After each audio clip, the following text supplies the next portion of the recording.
আমার যে কোনো সাবস্টেট এরকম যারা কার্ভ আমাকে দিয়ে দেওয়া হয়, তাহলে কার্ভের যদি বলা হয় যে কোনো সাবস্টেট কনসেন্ট্রেশন আমাকে যদি বলে এনজাইম অ্যাক্টিভিটি কি হবে, আমি বার করব কি করে?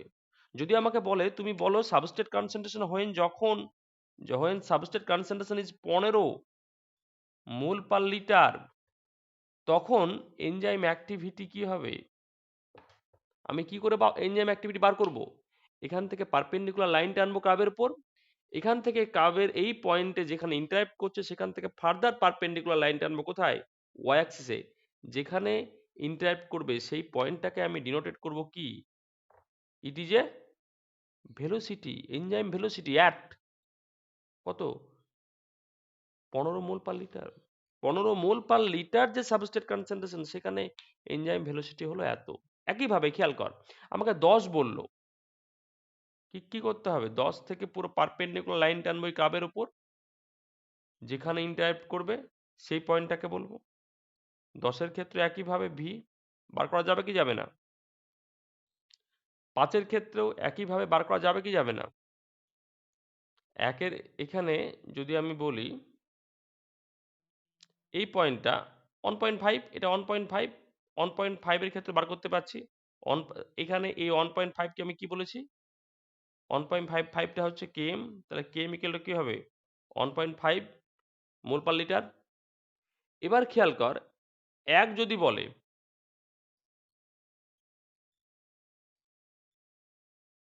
ভ্যালু পাবো কি পাবো না?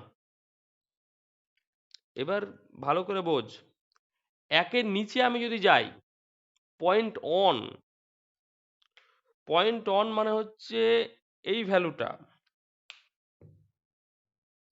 পয়েন্ট অন মানে হচ্ছে এই ভ্যালুটা।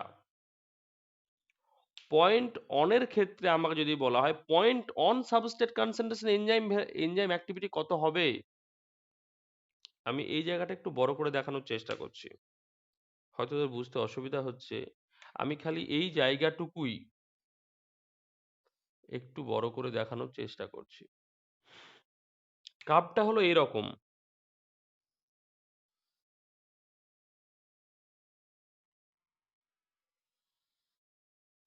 হলো?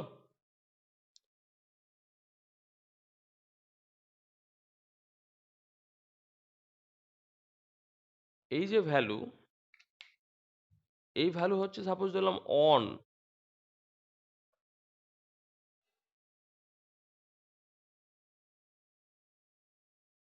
2, যখন সাবস্ট্রেট কনসেন্ট্রেশন 1 2 3 4 5 6, সে অবস্থায় কিন্তু আমি ইজিলি আমি এনজাইম ভেলোসিটি মার্ক করতে পারছি। কিন্তু যখনই সাবস্ট্রেট কনসেন্ট্রেশন 1-এর নিচে দেব, সেই জায়গায় কি আমার এনজাইম অ্যাক্টিভিটি অ্যাকুরেট ভাবে মাপা সম্ভব? কেন, খেয়াল কর এই দুটো লাইন একে অপরের সঙ্গে অ্যাটাচ হয়ে গেছে। একে অপরের সঙ্গে অ্যাটাচ হয়ে থাকার জন্য 1-এর নিচে যে সাবস্ট্রেট কনসেন্ট্রেশন, সেই সাবস্ট্রেট কনসেন্ট্রেশনটায় এই সাবস্ট্রেট কনসেন্ট্রেশন থেকে যদি আমি পারপেন্ডিকুলার লাইন টানি, এটা কোথায় ঠিক, এই লাইনটা ঠিক কোথায় ইন্টারেক্ট করছে, এই পয়েন্টটা আইডেন্টিফাই করা খুব মুশকিল। কেন মুশকিল? কারণ এই লোয়ার রিজিয়ানে, হাইপারবোলিক কার্ভের লোয়ার রিজিয়ানে কার্ভ আর ওয়াই অ্যাক্সিস এর মধ্যে ডিস্টেন্সটা খুবই কম থাকে, এরা একে অপরের উপর ইন্টারেক্ট হয়ে থাকে। সেই কারণে কি হয়, যখন লো সাবস্ট্রেট কনসেন্ট্রেশন থাকে, at a low substrate concentration, enzyme activity determination is very difficult. Form কি কার্ভ এটা? Michaelis Menten equational curve. তাহলে মাইকেলিস মেন্টন ইকুয়েশনাল কার্ভের ক্ষেত্রে যে কোনো এনজাইমের সাবস্ট্রেট কনসেন্ট্রেশন থেকে আমরা এনজাইম অ্যাক্টিভিটি ইজিলি বার করতে পারি, কিন্তু ফল্ট আছে। ফলটা কি? at a low substrate concentration, but at a low substrate concentration enzyme activity determination is difficult. at a low substrate concentration, একের নিচে যখন সাবস্ট্রেট কনসেন্ট্রেশন চলে আসে, সেক্ষেত্রে আমি অ্যাকুরেট এনজাইম অ্যাক্টিভিটি মাপতে পারি না। এই এনজাইম অ্যাক্টিভিটি কিংবা এগুলোকে আমাকে অ্যাপ্রক্স হিসাবে দিতে হবে। আমি অ্যাকুরেট এইভাবে পয়েন্টকে সেপারেট করতে পারবো না। ওর জন্য এই কার্ভের একটা ডিফিকাল্টি আছে। ডিফিকাল্টিটা কি? ডিফিকাল্টি হচ্ছে at a low substrate concentration. Low substrate কনসেন্ট্রেশনে এই কার্ভ থেকে অ্যাপ্রোপ্রিয়েট বা properly enzyme velocity determination is difficult. From কোন কার্ভ এটা? Michaelis Menten equational curve. তাহলে আমি এতক্ষণ জানলাম যে মাইকেলস মেন্টন ইকুয়েশনাল কার্ভের একটা লিমিটেশন আছে। যে লিমিটেশনটা হলো লো সাবস্ট্রেট কনসেন্ট্রেশনে এনজাইম অ্যাক্টিভিটিটা মেজারমেন্টটা ডিফিকাল্ট হয়ে পড়ে। এই প্রবলেমটা ওভারকাম করার জন্য এই কার্ভটাকে অন্যভাবে রিপ্রেজেন্ট করা হয়। তাহলে এই কার্ভ আমি পেলাম এবং এই কার্ভের কিছু প্রবলেম শো করালো এবং সেই প্রবলেমগুলোকে আমি ওভারকাম করার জন্য কিছু সায়েন্টিস্ট এই কার্ভটাকে অন্যরকম ভাবে রিপ্রেজেন্ট করে। কিভাবে কার্ভটাকে অন্যরকম ভাবে রিপ্রেজেন্ট করে সেই রিপ্রেজেন্টে যাব। তার আগে আমি বলি এই যে কার্ভটা বলেছিলাম এই কার্ভটা কোথা থেকে এসেছিল? এক্সপেরিমেন্টাল রেজাল্ট থেকে। এবং এই কার্ভের একটা ইকুয়েশন ছিল, সায়েন্টিস্ট মাইকেলস মেন্টন ইকুয়েশন যাকে বলা হয়। মাইকেল মেন্টনের ইকুয়েশন যাকে আমরা বলি সেই ইকুয়েশনটা কি ছিল মনে পড়ছে? ইকুয়েশনটা আগের দিন আমি লিখেছিলাম। ইকুয়েশনটা ছিল এরকম: V equal to V max, তারপরে কেম প্লাস সাবস্ট্রেট কনসেন্ট্রেশন, এই একটা ইকুয়েশন ছিল। এইটা ছিল ওই মাইকেলস মেন্টন ইকুয়েশন। যে ইকুয়েশনের কার্ভটা হচ্ছে এই কার্ভটা যাকে বলা হাইপারবোলিক কার্ভ। এই কার্ভের কিছু প্রবলেম শো করে, সেই প্রবলেমগুলোকে ওভারকাম করার জন্য এই কার্ভটাকে অন্যভাবে রিপ্রেজেন্ট করা হয়। কিভাবে রিপ্রেজেন্ট করা হয় আমি ওই জায়গাটা আসছি। মাইকেলস মেন্টন ইকুয়েশনটা কি ছিল? V equal to V max substrate concentration by Km plus substrate concentration, তাই তো? অর এটাকে আমি উল্টে দিচ্ছি, এটা উল্টালে কি হবে? 1/v equal to Km plus S by V max S. বলো। Or 1/v equal to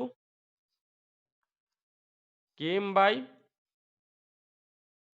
V max plus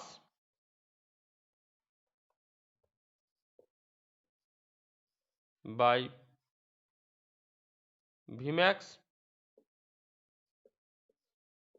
বলো, কোনো কনফিউশন আছে? V equal to Km by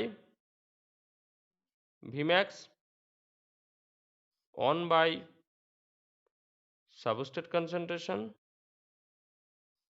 plus 1 by V max. এই ইকুয়েশনটাতে কোনো ওই ইকুয়েশন থেকে এই ইকুয়েশন কিভাবে এলো এতে কোনো কনফিউশন আছে?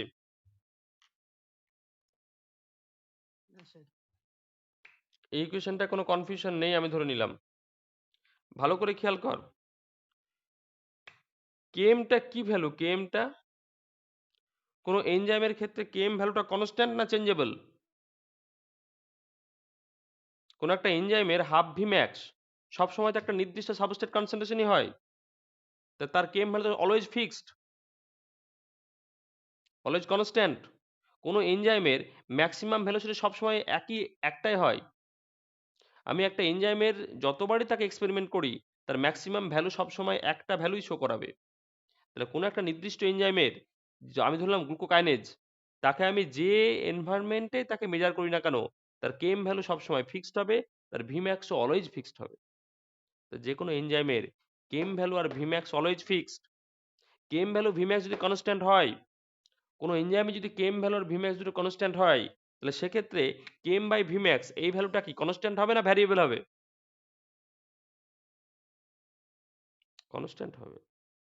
যদি কেম আর ভিম্যাক্স যদি দুটো যদি কনস্ট্যান্ট ভ্যালু হয় তাহলে 1/vmax এই ভ্যালুটা কি কনস্ট্যান্ট হবে না ভ্যারিয়েবল হবে? কনস্ট্যান্ট হবে। তাহলে কিন্তু এই ইকুয়েশনের মধ্যে দেখ 1/v, ভিটা কি? ভি তো ভ্যারিয়েবল, ভেলোসিটি তো চেঞ্জ হয়। এসও তো ভ্যারিয়েবল, সাবস্ট্রেট কনসেন্ট্রেশনে কন্টিনিউ চেঞ্জ করা হয়। তাহলে সাবস্ট্রেট কনসেন্ট্রেশন যদি আমি চেঞ্জ করি, তার সঙ্গে তো ভেলোসিটিও চেঞ্জ হবে। তাহলে সাবস্ট্রেট কনসেন্ট্রেশন এস যদি ভ্যারিয়েবল হয়, 1/s-টাও ভ্যারিয়েবল, 1/v-টাও ভ্যারিয়েবল। তাহলে 1/v-টা ভ্যারিয়েবল, 1/s-টাও ভ্যারিয়েবল, কিন্তু km/vmax কনস্ট্যান্ট, 1/vmax কনস্ট্যান্ট। এটা তো ক্লিয়ার? এবার খেয়াল করতো, এই যে ইকুয়েশনটা করলাম, আমরা একটা ইকুয়েশন জানি, তোরা ছোটবেলায় পড়ে এসছিস, y is equal to mx plus c। এই ইকুয়েশনটা মনে পড়ছে? এইচএসে পড়ে থাকার কথা। সেখানে খেয়াল কর, সেখানে y কিন্তু ভ্যারিয়েবল, x ও variable, m constant, c constant. এই ইকুয়েশনটা অনেকটা এই ইকুয়েশনের মতো কি মতো না? এই ইকুয়েশনটা এই ইকুয়েশনটার মতো কি?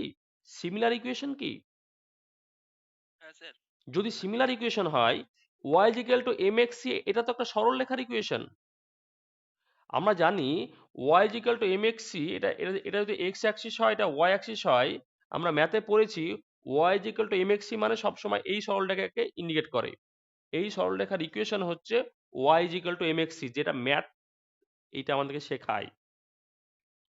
ম্যাথ থেকে বলা হয়, ম্যাথামেটিক্স এইটা স্বীকার করে বা বলে, y কোনো ইকুয়েশন যদি y is equal to mx plus c হয়, তাহলে সেই ইকুয়েশনাল কার্ভ সবসময় এরকম স্ট্রেট লাইন হবে, যে স্ট্রেট লাইনটা y অ্যাক্সিসকে আর x অ্যাক্সিসকে ইন্টারসেক্ট করতে পারে। এবার এই ইকুয়েশনটা যদি এই ইকুয়েশনটাকে ফলো করে, এই ইকুয়েশনের সিমিলারই হয়, তাহলে আমরা বলতে পারি এরও কার্ভ অবশ্যই স্ট্রেট লাইন হবে, হতে বাধ্য। তাহলে এই এই ইকুয়েশনটাও একটা এরকম স্ট্রেট লাইন কার্ভ হবে। তো স্ট্রেট লাইন কার্ভটা কি ধরনের স্ট্রেট লাইন কার্ভ হবে দেখি আমি। যদি এই এরকম স্ট্রেট লাইন কার্ভ হয়, তাহলে এখানে যদি y অ্যাক্সিস বরাবর এখানে y ভ্যালু রাখা হয়, এখানে x ভ্যালু রাখা হয়, তাহলে এখানে এখানে y ইকুয়াল টু কি 1/v। তাহলে এইদিকের তাহলে y অ্যাক্সিস বরাবর আমরা ভ্যারিয়েবল কোনটাকে রাখবো, 1/v কে না 1/s কে? 1/v কে রাখবো। আর এই s বরাবর কি, এই x বরাবর কি রাখবো, এই এই x এর জায়গায় কি আছে, এখানে 1/s। তাহলে x বরাবর আমরা কি রিপ্রেজেন্ট করব, 1/s। তাহলে এই কার্ভটা কিন্তু উল্টে যাবে। উল্টে গিয়ে যে কার্ভটা হলো, ওইটা ছিল আমার মাইকেলস মেন্টন ইকুয়েশনাল কার্ভ। ওইটা ছিল এরকম, যেখানে x অ্যাক্সিস বরাবর আমি রাখছিলাম সাবস্ট্রেট কনসেন্ট্রেশন, y অ্যাক্সিস বরাবর রাখছিলাম ভেলোসিটি, যে কার্ভটা পাচ্ছিলাম একটা হাইপারবোলিক কার্ভ। এখানে কিন্তু y বরাবর আমরা v রাখছি না, 1/v রাখছি, v এর অনন্য 1/v রাখছি। এখানে আমরা s না রেখে s এর 1/s রাখছি, তাই না? 1/s বা 1/v রাখছি। তাহলে এখানে এই কার্ভটা ছিল s এর রেসপেক্টে ভেলোসিটির, এখানে কি 1/s এর রেসপেক্টে 1/v এর। কার্ভের মধ্যে পার্থক্যটা এখানে কি বোঝা যাচ্ছে? এখানে ভ্যারিয়েবল ছিল s আর v, এখানে কিন্তু 1/s আর 1/v। এটা কিন্তু এগুলোর অনন্য থাকছে। তাহলে যদি এই কার্ভটাকে বলা হয়, এই কার্ভটাই কি বলবো, এই কার্ভটা it is one type of two dimensional curve, where 1/s, 1 by substrate concentration or 1 by v are represented along x and y axis respectively।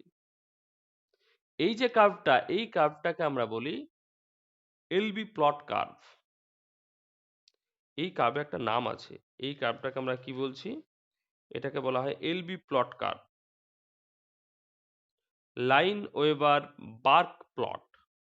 এটা অ্যাকচুয়ালি নাম বলা হয় লাইন, এর নাম আছে, এটাকে বলা হয় লাইন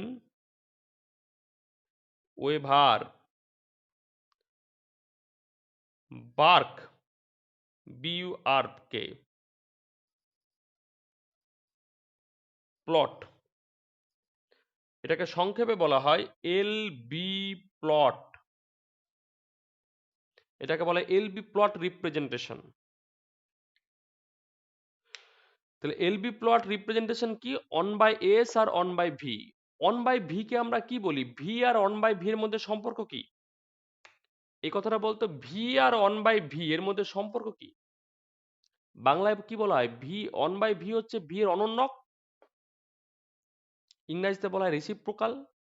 অন বাই কোনো কিছুকে অন বাই যদি করা হয়, যেমন এক্স, এক্স কে যদি অন বাই এক্স হিসাবে লিখি, এটাকে বলা হয় অন বাই এক্স হচ্ছে এক্স এর রেসিপ্রোকাল ভ্যালু বা এর অনন্যক ভ্যালু। ম্যাথামেটিক্যাল একটা টার্ম আছে, অনন্যক বা রেসিপ্রোকাল বলা হয়। তাহলে ভি অন বাই ভি কে বলা হয় ভি এর রেসিপ্রোকাল ফর্ম। তাহলে আমরা যদি বলি এক্স অ্যাক্সিস বরাবর এস এর রেসিপ্রোকাল ভ্যালু, সাবস্ট্রেট কনসেন্ট্রেশনের রেসিপ্রোকাল ভ্যালু, আর ওয়াই অ্যাক্সিস বরাবর ভেলোসিটির রেসিপ্রোকাল ভ্যালুকে যদি রিপ্রেজেন্ট করা হয়, তাহলে যে টু ডাইমেনশনাল কার্ভটা হয় সেই কার্ভটা হচ্ছে এলবি প্লট। যেহেতু দুটোই রেসিপ্রোকাল ভ্যালু, ওর জন্য এই কার্ভের আরেকটা নাম হয়, একে বলা হয় ডাবল রেসিপ্রোকাল প্লট। এই কার্ভটাকে আরেকটা নাম দেওয়া হয়, দুটোই রেসিপ্রোকাল ভ্যালু তাই ডাবল বলা হয়, দুটো বলে ডবল বলা হয় ডাবল রেসিপ্রোকাল প্লট বা কার্ভ। তাহলে যদি পরীক্ষায় বলে লাইন ওয়েভার বার্ক প্লট কি, ডাবল রেসিপ্রোকাল প্লট বলতে কি বোঝো, আমার কিন্তু এই কার্ভটাকে বোঝাচ্ছে, স্ট্রেট লাইন কার্ভটাকে বোঝাচ্ছে। আর এই কার্ভের ইকুয়েশন কি? এই কার্ভের ইকুয়েশন হচ্ছে এই ইকুয়েশনটা। এই কার্ভের ইকুয়েশন যদি এই হয়, তাহলে এখানে আমরা কি বলবো? এখানে এম, নর্মালি এটা এই ইকুয়েশনটা similar with Y is equal to M X C. এখানে এম ইকুয়াল টু কি? M equal to Km by V max. C equal to কি? সি ইকুয়াল টু হচ্ছে অন বাই ভি ম্যাক্স। কোনো X এর value যখন one by X হবে, X এর value যত কমবে ওয়ান বাই এক্স তত বাড়বে। তাহলে এস এর যদি এস যদি সাবস্ট্রেট কন্ডিশন লো হয়, ওয়ান বাই এস মানে কি? বাড়বে। তাহলে এটা যত আমি এক্স এর এদিক বাড়াতো মানে এদিকে বাড়াবো, যত ভ্যালু এদিকে নিয়ে যাব সব সময় কাপকে ইন্টারাপ্ট করবে। তার মানে যে কোনো লো সাবস্ট্রেট কনসেন্ট্রেশনেও আমি ওয়ান বাই ভি ম্যাক্স এর একটা ভ্যালু পাবো, ওয়ান বাই ভি এর একটা ভ্যালু পাবো, সেখান থেকে ভিটাকে আমি এমনি এমনি বার করতে পারবো। তাহলে যে কোনো লো সাবস্ট্রেট কনসেন্ট্রেশনে যেখানে লাইন ওয়েভার, যেখানে আমার মাইকেলস মেন্টন ইকুয়েশনাল যে হাইপারবোলিক কার্ভে আমি এনজাইম অ্যাক্টিভিটি মাপতে পারছিলাম না, এখানে কিন্তু যে কোনো লো সাবস্ট্রেট কনসেন্ট্রেশন এই কার্ভ থেকে আমি এনজাইম অ্যাক্টিভিটি মাপতে পারবো। এইটা হচ্ছে এর অ্যাডভান্টেজ। জায়গাটা বোঝাতে পারলাম? তাহলে ওই প্রবলেমটা আমি ওভারকাম করতে পারবো ওই লাইন ওয়েভার বার্ক প্লট দিয়ে। আর লাইন ওয়েভার ব্র্যাক প্লটটা, এই প্লটটা করতে গেলে কি করতে হবে আমাকে? আমাকে হাইপারবোলিক কার্ভের যে ইকুয়েশন সেটাকে আমাকে আমাকে এটা স্ট্রেট লাইনের ইকুয়েশনে নিয়ে আসতে হবে। তাহলে লাইন ওয়েভার ব্র্যাক প্লটটা হচ্ছে হাইপারবোলিক কার্ভটাকে স্ট্রেট লাইন কার্ভে কনভার্সন করার একটা প্রসেস। কিভাবে কনভার্সন করা হয় আমি ইকুয়েশন পরপর দেখালাম। প্রথমে দেখালাম হাইপারবোলিক রিয়াকশনটা কি, সেখান থেকে আমি ক্যালকুলেশন করে চলে এলাম, সেটাকে স্ট্রেট লাইনে ইকুয়েশনের সঙ্গে সিমিলার একটা ইকুয়েশনে শো করালাম। সেই ইকুয়েশন থেকে আমি লাইন ওয়েভার বার্ক প্লটটাকে টেনে দিলাম। সেই প্লটের ক্ষেত্রে one by S equal to represent করলাম এক্স অ্যাক্সিস বরাবর, অন বাই ভি কে রিপ্রেজেন্ট করলাম ওয়াই অ্যাক্সিস বরাবর। এবার আমি যাচ্ছি এর আরো মডিফিকেশন জায়গায়। এইটুকু জায়গায় কোনো কনফিউশন আছে কি বলো? আমরা যে ইকুয়েশনাল কার্ভটা পাই, এই কার্ভের ক্ষেত্রে সি কে রিপ্রেজেন্ট করা হয় Y is equal to M X C এর সি কে রিপ্রেজেন্ট করা হয় ওয়াই অ্যাক্সিসের ইন্টারপ্টেড পয়েন্ট। ওয়াই অ্যাক্সিসের ইন্টারপ্টেড পয়েন্ট যদি এটা হয়, আমি সাপোজ ধরলাম এই ইকুয়েশনের ক্ষেত্রে ইন্টারপ্টেড পয়েন্টের একটা ভ্যালু আমি কার্ভ থেকে পাবো, ধরলাম কার্ভটা এই ভ্যালুটা হচ্ছে এক্স। তাহলে এই ইন্টারপ্টেড পয়েন্ট যদি সি দিয়ে রিপ্রেজেন্ট করা হয়, তাহলে সি ইকুয়াল টু এক্স। এই ইকুয়েশনের ক্ষেত্রে সি ইকুয়াল টু কি? One by V max. তাহলে আমরা কি বলবো? One by V max equal to X. তাহলে ভি ম্যাক্স ইকুয়াল টু কি? One by X. তাহলে এই যদি কার্ভ আমার কাছে হাতের কাছে থাকে, তাহলে এই কার্ভের ইন্টারপ্ট পয়েন্টের ভ্যালু দেখে আমি ইজিলি এই এনজাইমের ম্যাক্সিমাম ভেলোসিটি বার করতে পারবো কি পারবো না? তাহলে এই কার্ভের আরেকটা অ্যাডভান্টেজ কি? এখান থেকে ইজিলি কোনো এনজাইমের ভিম্যাক্সটাকে ডিটারমাইন করা যায়, ডিটারমিনেশন করা যায়, ডিটারমিন করা হয়। ইজিলি, কোনো রকম হার্ড ক্যালকুলেশন ছাড়াই। কাবের ইকুয়েশন যদি এইটা হয়, তাহলে এই কাবের যেখানে ইন্টারেক্ট করে ওয়াই অ্যাক্সিসকে সেটাকে জানি C value, Y equal to M X plus C ইকুয়েশনের সি ভ্যালু ইন্ডিকেট করে এই ইন্টারেক্টেড পয়েন্টকে। সি ভ্যালু যদি ইন্টারেক্টেড পয়েন্টকে ইন্ডিকেট করে, তাহলে এই ইকুয়েশনের সি, এই সি এর যে ভ্যালু হবে, সেই সি ভ্যালু কাকে ইন্ডিকেট করবে? ওয়ান বাই ভি ম্যাক্সকে। তাহলে ধরলাম এর ভ্যালু যদি আমি সাপোজ ধরলাম এক্স, তাহলে কি বলবো? One by V max equal to X, or V max equal to X, one by X. আমার ইজিলি ভি ম্যাক্স এর ভ্যালু বের করতে পারবো কি পারবো না? পেরে গেলাম। চলো আরেকটা কন্ডিশন। এবার আমি তো এখানে ইন্টারপ্রেট ভ্যালু পেয়ে গেলাম। এবার এক্স অ্যাক্সিসে যেখানে ইন্টারপ্ট করছে এই ভ্যালুটা কি আমার পাওয়া সম্ভব? এই ভ্যালুটা কি পাওয়া সম্ভব? এটা কি করে পাবো? ভালো করে খেয়াল কর, এই কার্ভটা যখন এক্স অ্যাক্সিসকে ইন্টারপ্ট করছে, তখন ওয়ান বাই ভি এর ভ্যালু এখানে কত? এখানে এই পয়েন্ট থেকে যদি ওয়াই অ্যাক্সিসের উপর আমি আমি লম্ব টানি বা পারপেন্ডিকুলার লাইন টানি, সেটা কোথায় ছেদ করবে? কোথায় করবে রে? এটা 0 পয়েন্ট। এখান থেকে যে পারপেন্ডিকুলার লাইন টানি সেটা কোথায় ছেদ করবে? 0-তে। তাহলে এই পয়েন্টে যদি বলি যেখানে এক্স কে ইন্টারসেপ্ট করছে, সেই পয়েন্টে ওয়াই জি এই ওয়ান বাই ভি এর ভ্যালু, ওয়ান বাই ভি এর ভ্যালু কি হবে? 0 হবে। তাহলে যদি বলি যখন এই ইকুয়েশনে যখন one by V equal to 0, তখন এই ভ্যালুটা তো অ্যাকচুয়ালি, এই ভ্যালুটা কি? এই ভ্যালুটা হচ্ছে অ্যাকচুয়ালি ওয়ান বাই এস এর ভ্যালু। তাহলে আমার বক্তব্য হচ্ছে, যখন এই ইকুয়েশনে যখন one by V equal to 0, তখন এই ইকুয়েশন থেকে ওয়ান বাই এস এর ভ্যালুটা কি পাবো? ওয়ান বাই এস এর যা ভ্যালু হবে সেটাই হচ্ছে এই ভ্যালুটা। আমরা যে কোনো ইকুয়েশনে দেখবি Y equal to M X plus C তে যদি আমি ওয়াই এর ভ্যালু কোনোভাবে বসিয়ে দিতে পারি, এক্স এর ভ্যালু তো এমনি বার করে নিতে পারবো। কিংবা এক্স এর ভ্যালু যদি বসিয়ে দিই, ওয়াই এর ভ্যালু তো এমনি বার করে নিতে পারবো। একইভাবে তাই এখানে আমি ওয়ান বাই ভি এর ভ্যালু বসিয়ে দিলাম, কি one by V equal to 0, তাহলে এই পয়েন্টে ওয়ান বাই এস এর ভ্যালু আমি বের করতে পারবো কি পারবো না? ইজিলি পেয়ে যাব। তাহলে এখানকার ওয়ান বাই এসটাই হচ্ছে এই ভ্যালুটা। তাহলে এই ভ্যালুটাকে আমি, এই ভ্যালুটা কি হতে পারে? এই কার্ভ থেকে এক্স এক্স অ্যাক্সিসের ইন্টারসেপ্টিং যে পয়েন্ট, ইন্টারসেপ্টিং পয়েন্টের ভ্যালু কি, সেই ভ্যালুটা আমরা কি করে মেজার করতে পারি? আমরা দেখি এই ইকুয়েশনটা এখানে লিখি, কি কি পাবো? One by V equal to K M by V max, one by S plus one by V max, where one by V equal to 0। তখন কি হবে? তাহলে এই ভ্যালুতে আমি 0 বসালাম, equal to K M by V max, one by S plus one by V max, এদিকে নিয়ে এলাম K M by V max, one by S equal to minus one by V max. কোনো কনফিউশন আছে এই জায়গাটা? এবার one by এসটাকে রাখছি, equal to এটাকে উল্টে যাবে ওইদিকে গিয়ে minus one by V max, V ম্যাক্সটা যাবে ওপরে, কে এম আসবে নিচে, ভি ম্যাক্স ওপর দিলাম, কে এম কে নিচে এলাম নিচে, ভি ম্যাক্স কেটে গেল।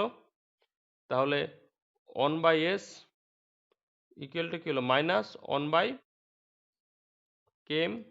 বলো, কোনো কনফিউশন আছে কি বলো? তাহলে ওয়ান বাই এস এর এই পয়েন্টের ওয়ান বাই এস এর ভ্যালু কি সেটা আমি পেলাম কি পেলাম না? তাহলে এই পয়েন্টের ওয়ান বাই এস এর ভ্যালু হচ্ছে ওয়ান বাই কে এম। তাহলে এখানে আমি বসিয়ে দেবো কি, এটা ইকুয়াল টু এর ভ্যালুটা কি? Minus one by K M.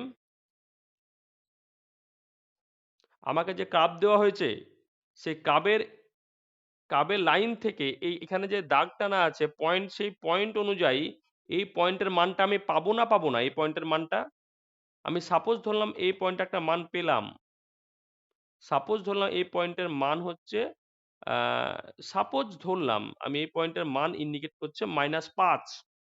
এই পয়েন্টের মান যদি -5 বলে কার্ভ থেকে, তাহলে কি বলবো? -1/km equal to 5। তাহলে কি হবে? km equal to -1/5। তাহলে km এর ভ্যালু আমি ইজিলি এখান থেকে বার করতে পারলাম কি পারলাম না? খালি কার্ভ দেখে? কোনো আমাকে এক্সপেরিমেন্ট করতে হলো? করতে হলো না। কোনো আমাকে জটিল ইকুয়েশন আসতে হলো? আসতে হলো না। তাহলে এই ইন্টার পয়েন্টের ভ্যালু থেকে আমি ইজিলি যেমন ভিম্যাক্স এর মান বের করতে পারছি, এক্স অ্যাক্সিসে ইন্টার পয়েন্ট থেকে আমি ইজিলি km এর মান বের করতে পারছি। তাহলে এই কার্ভ থেকে ইজিলি km আর ভিম্যাক্স এর ভ্যালুটাকে আমরা আইডেন্টিফাই করতে পারি কি পারি না? তাহলে এই কার্ভের আমি অ্যাডভান্টেজ দুটো পেলাম। একটা হচ্ছে লো সাবস্ট্রেট কনসেন্ট্রেশনেও যে কোনো এনজাইম অ্যাক্টিভিটি অ্যাকুরেট ভাবে বার করা সম্ভব। ২ নম্বর হচ্ছে খুব ইজিলি এই ইকুয়েশনাল কার্ভ থেকে ইজিলি কোনো এনজাইমের ভিম্যাক্স আর কেম ভ্যালুটাকে ডিনোটেট করা সম্ভব। এই দুটো অ্যাডভান্টেজ ক্লিয়ার হলো কি হলো না বল?